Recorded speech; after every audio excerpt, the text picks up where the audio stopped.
चिंतन उसे कहते हैं जिसमें कि भूतकाल के लिए विचार किया जाता है। भूतकाल हमारा किस तरीके से व्यतीत हुआ इसके बारे में समीक्षा करिए। अपनी समीक्षा नहीं कर पाते, आप दूसरों की समीक्षा करना जानते हैं। पड़ोसी की समीक्षा कर सकते हैं, बीवी के दोष निकाल सकते हैं, बच्चों की नुक्ताचीनी कर सकते हैं, सारी दुनिया की गलती बता सकते हैं, भगवान की गलती बता देंगे, भक्त की गलती बता देंगे। कोई भी ऐसा बचा हुआ नहीं है जिसको आप गलती न बताते हो। लेकिन अपनी गलती तो आप विचार भी नहीं करते। अपनी गलतियों को हम विचार करना शुरू करें और अपनी चाल की समीक्षा लेना शुरू करें और अपने आप का हम पर्यवेक्षण शुरू करें तो ढेरों की ढेरों चीज़ें ऐसी हमको मालूम पड़ेंगी जो हमको नहीं करनी चाहिए थी, और ढेरों की ढेरों ऐसी चीज़ें मालूम पड़ेंगी आपको जो इस समय हमने जिन कामों को, जिन बातों को अपनाया हुआ है उनको नहीं अपनाना चाहिए था।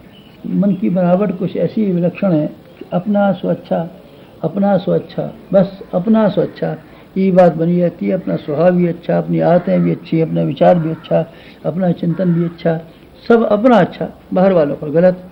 आध्यात्मिक उन्नति में इसके बराबर अड़चन डालने वाला और दूसरा कोई व्यवधान है ही नहीं। इसलिए आप पहला काम वहाँ से शुरू कीजिए कि आत्मसमीक्षा से। एकांत में चिंतन के लिए जब आप बैठें तो आप ये समझें हम अकेले हैं, अब कोई हमारा साथी और सहकारी नहीं है।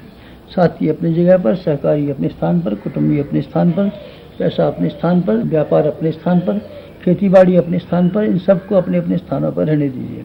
आप तो सिर्फ ये विचार किया कीजिए कि हम पिछले दिनों क्या भूल करते रहे, रास्ता भटक तो नहीं गए, भूल तो नहीं गए, इसीलिए जन्म मिला था क्या, जिस काम के लिए जन्म मिला था वही किया क्या, पेट के लिए जितनी ज़रूरत थी उससे ज़्यादा कमाते रहे क्या, कुटुंब की जितनी जिम्मेदारियाँ पूरी करनी चाहिए थी उसको पूरा करने के स्थान पर अनावश्यक संख्या में लोग बढ़ाते रहे क्या, और जिन लोगों को जिस चीज़ की ज़रूरत नहीं थी उनको प्रसन्नता के लिए उपहार रूप में लाते रहे क्या, क्यों, वजह क्या।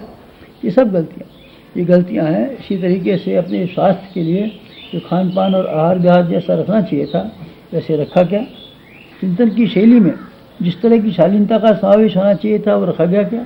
न हमने शरीर के प्रति अपने कर्तव्यों को पालन किया, न अपने मस्तिष्क के प्रति कर्तव्य को पालन किया, न अपने कुटुंबियों के प्रति कर्तव्यों का पालन किया। कर्तव्यों की दृष्टि से हम बराबर पिछड़े हुए चले गए। जहाँ जहाँ पिछड़े हुए चले गए उन सबको एक बार की विचार कीजिए। क्यों विचार करने से क्या फ़ायदा, ये फ़ायदा है गलतियाँ समझ पाएंगी तो सुधार की भी गुंजाइश पड़ेगी। गलतियाँ समझ में ही नहीं आएगी तो आप सुधारेंगे क्यों। इसीलिए समीक्षा जो है, नाड़ी परीक्षा अपने आप की कीजिए भूतकाल के संबंध में। पाप क्राइम कोई नहीं कहते, पाप उन्हें भी कहते हैं जो कि है जीवन को अस्त व्यस्त बना के रखें। चोरी डकैती हत्या वगैरह ये तो बुरे कर्म ही हैं, लेकिन ये भी कम बुरा कर्म नहीं है कि आप आलस्य और प्रमाद में ही समय काट डालें। आप अपने स्वभाव को गुस्सेबाज बना के रखें, ईर्ष्या किया करें, चिंतन और मन को अस्त व्यस्त बना के रखें, ये भी कोई ढंग है। ये क्या है, ये भी गलतियाँ हैं। व्यक्तिगत जीवन में आपको गुण कर्म स्वभाव संबंधी गलतियाँ क्या हुई और क्राइम अपराध जुर्म करने के संबंध में क्या भूलें हुई, इन दोनों के बारे में एक बार विचार किया कीजिए।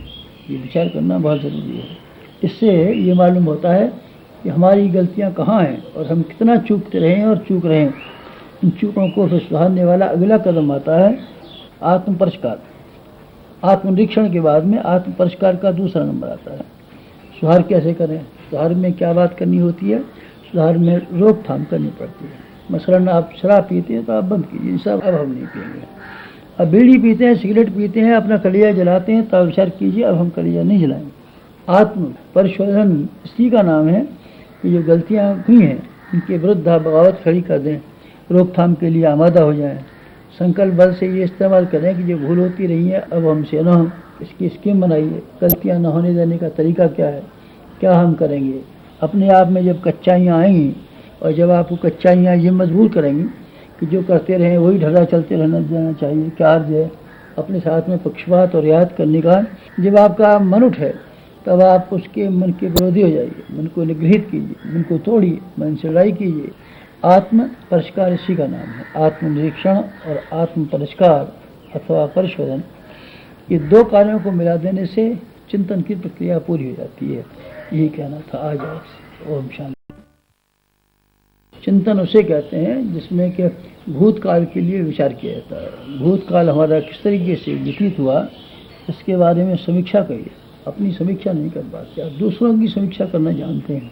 पड़ोसी की समीक्षा कर सकते हैं, बीवी के दोष निकाल सकते हैं, बच्चों की नुक्ताचीनी कर सकते हैं, सारी दुनिया की गलती बता सकते हैं, भगवान की गलती बता देंगे, भक्त की गलती बता देंगे। कोई भी ऐसा बचा हुआ नहीं है जिसको आप गलती न बताते हो। लेकिन अपनी गलती तो आप विचार भी नहीं करते। अपनी गलतियों को हम विचार करना शुरू करें और अपनी चाल की समीक्षा लेना शुरू करें और अपने आप का हम पर्यवेक्षण शुरू करें तो ढेरों की ढेरों चीज़ें ऐसी हमको मालूम पड़ेंगी जो हमको नहीं करनी चाहिए थी, और ढेरों की ढेरों ऐसी चीज़ें मालूम पड़ेंगी आपको जो इस समय हमने जिन कामों को, जिन बातों को अपनाया हुआ है उनको नहीं अपनाना चाहिए था। मन की बनावट कुछ ऐसी विलक्षण है कि अपना स्वच्छा, अपना स्वच्छा, बस अपना स्वच्छा, ये बात बनी रहती है। अपना स्वभाव भी अच्छा, अपनी आदतें भी अच्छी, अपना विचार भी अच्छा, अपना चिंतन भी अच्छा, सब अपना अच्छा, बाहर वालों पर गलत। आध्यात्मिक उन्नति में इसके बराबर अड़चन डालने वाला और दूसरा कोई व्यवधान है ही नहीं। इसलिए आप पहला काम वहाँ से शुरू कीजिए कि आत्मसमीक्षा से। एकांत में चिंतन के लिए जब आप बैठें तो आप ये समझें हम अकेले हैं, अब कोई हमारा साथी और सहकारी नहीं है। साथी अपनी जगह पर, सहकारी अपने स्थान पर, कुटुंबी अपने स्थान पर, पैसा अपने स्थान पर, व्यापार अपने स्थान पर, खेतीबाड़ी अपने स्थान पर, इन सबको अपने अपने स्थानों पर रहने दीजिए। आप तो सिर्फ ये विचार किया कीजिए कि हम पिछले दिनों क्या भूल करते रहे, रास्ता भटक तो नहीं गए, भूल तो नहीं गए, इसीलिए जन्म मिला था क्या, जिस काम के लिए जन्म मिला था वही किया क्या, पेट के लिए जितनी ज़रूरत थी उससे ज़्यादा कमाते रहे क्या, कुटुंब की जितनी जिम्मेदारियां पूरी करनी चाहिए थी उसको पूरा करने के स्थान पर अनावश्यक संख्या में लोग बढ़ाते रहे क्या, और जिन लोगों को जिस चीज़ की ज़रूरत नहीं थी उनको प्रसन्नता के लिए उपहार रूप में लाते रहे क्या, क्यों, वजह क्या। ये सब ये गलतियां हैं। इसी तरीके से अपने स्वास्थ्य के लिए जो खान पान और आहार विहार जैसा रखना चाहिए था वैसे रखा क्या, चिंतन की शैली में जिस तरह की शालीनता का समावेश होना चाहिए था वो रखा गया क्या, न हमने शरीर के प्रति अपने कर्तव्यों को पालन किया, न अपने मस्तिष्क के प्रति कर्तव्य को पालन किया, न अपने कुटुंबियों के प्रति कर्तव्यों का पालन किया। कर्तव्यों की दृष्टि से हम बराबर पिछड़े हुए चले गए, जहाँ जहाँ पिछड़े हुए चले गए उन सबको एक बार की विचार कीजिए। क्यों विचार करने से क्या फ़ायदा, ये फ़ायदा है गलतियाँ समझ पाएंगी तो सुधार की भी गुंजाइश पड़ेगी, गलतियाँ समझ में ही नहीं आएगी तो आप सुधारेंगे क्यों। इसीलिए समीक्षा जो है, नाड़ी परीक्षा अपने आप ही कीजिए भूतकाल के संबंध में। पाप क्राइम को ही नहीं कहते, पाप उन्हें भी कहते हैं जो कि है जीवन को अस्त व्यस्त बना के रखें। चोरी डकैती हत्या वगैरह ये तो बुरे कर्म ही हैं, लेकिन ये भी कम बुरा कर्म नहीं है कि आप आलस्य और प्रमाद में ही समय काट डालें। आप अपने स्वभाव को गुस्सेबाज बना के रखें, ईर्ष्या किया करें, चिंतन और मन को अस्त व्यस्त बना के रखें, ये भी कोई ढंग है। ये क्या है, ये भी गलतियाँ हैं।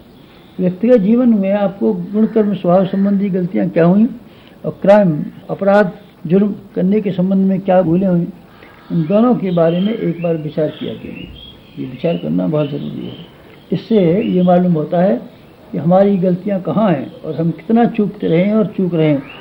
इन चूकों को फिर सुधारने वाला अगला कदम आता है आत्म परिष्कार।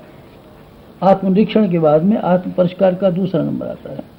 सुधार कैसे करें, सुधार में क्या बात करनी होती है, सुधार में रोकथाम करनी पड़ती है। मसलन आप शराब पीते हैं तो आप बंद कीजिए, सब अब हम नहीं पिएंगे। अब बीड़ी पीते हैं, सिगरेट पीते हैं, अपना कलिया जलाते हैं तो विचार कीजिए अब हम कलिया नहीं जलाएंगे। आत्म परिशोधन इसी का नाम है कि जो गलतियाँ हुई हैं उनके विरुद्ध आप बगावत खड़ी कर दें, रोकथाम के लिए आमादा हो जाएं।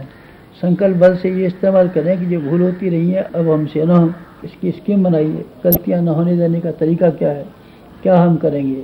अपने आप में जब कच्चाइयाँ आएंगी और जब आपको कच्चाइयाँ ये मजबूर करेंगी कि जो करते रहें वही ढर्रा चलते रहना जाना चाहिए, क्या अर्ज है।